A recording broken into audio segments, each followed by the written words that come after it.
My personal opinion is stay away from the medical docs. Okay. Every time you go in, they're telling you to do a test for this and a test for this and a test for this and a test for this. And realistically, back in, I think it's 2012 or 13, Dr. Gary Null published a book. It was called Death by Medicine. And he kind of basically said that number one cause of death in the U.S. is heart disease, about 650,000. Just behind it, 640,000, cancer. But oh, by the way, put the medical docs in everything they're doing, it's about 1 million people a year-ish. And we know this. So it is the most dangerous, and it has the most deaths through that system.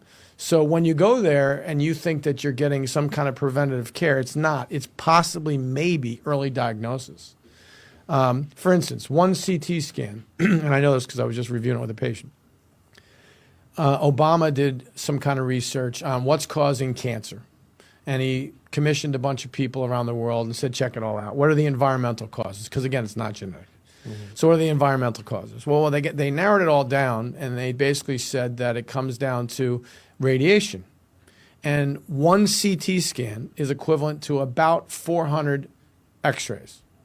All right, so this is an old narrative. First of all, Gary Null is, in my opinion, he's kind of a crank and a pseudoscientist. He's been on this, I'm a guru, anti-medicine tear for decades, not a reliable source of information. The idea that this again, narrative has been out there, the idea that doctors kill 1 million people or whatever, like that's like a leading cause of death, is also nonsense. I've written about that extensively in Science-Based Medicine. Please take a look at that. But what they're talking about is there are studies which look at in how many people who die in a hospital, for example, was an error, a medical mistake, a contributing factor to their death. Right? That's not the same thing as causing their death. It doesn't mean they wouldn't be dead if they didn't go to the doctor. Most of these people are terminally or critically ill. They're in an ICU. They're very complicated. A lot of things are happening. And yes, doctors make mistakes. The system makes mistakes. Things happen. I was on a committee to minimize errors in the hospital for years. It's hard, but we do it. And there's a lot of things that we do to try to minimize mistakes. We do morbidity and mortality rounds where we review everything that went wrong, how could we do better next time, et cetera, et cetera.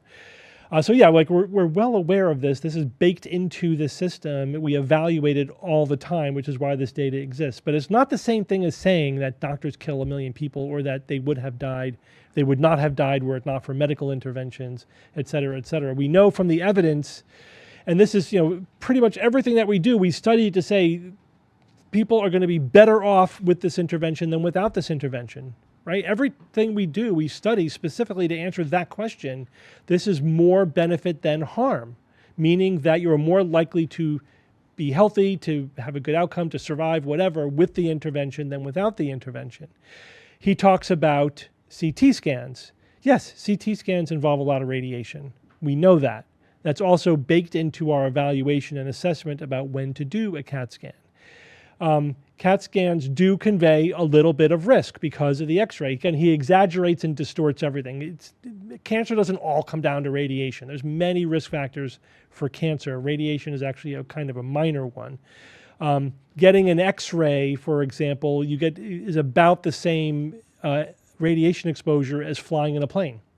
So which you're just from being at a higher altitude, less atmosphere, you get a higher dose of radiation.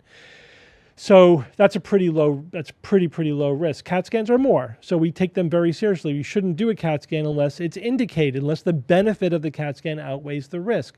And we adjust our recommendations based on all of that. In fact, we are very reluctant to do CAT scans in children. Why? Because the risk of getting cancer from radiation exposure goes up over time. Right? If you're 70, you're probably not going to live long enough to get a cancer from a CAT scan that you get. If you're, a child, the probability is much greater. So we do far fewer scans, only when absolutely necessary. And that's a fine question to ask your doctor if they recommend a CAT scan for something specific. Is this absolutely necessary? Is there a way to get this information with less radiation? What's the risk versus benefit here? It's a perfectly legitimate question to ask and conversations to have. We have these conversations all the time. This is an ongoing discussion, risk versus benefit of any medical intervention. This guy is just selling snake oil. He's selling a bullshit narrative. This whole don't see doctors. Yeah, like really? Just think about your own life, all the people you know. Everyone in my life I could think of, at some point, if they like completely avoided medical intervention, many of the people I know, including myself, would be dead today, or they would be in a far worse situation.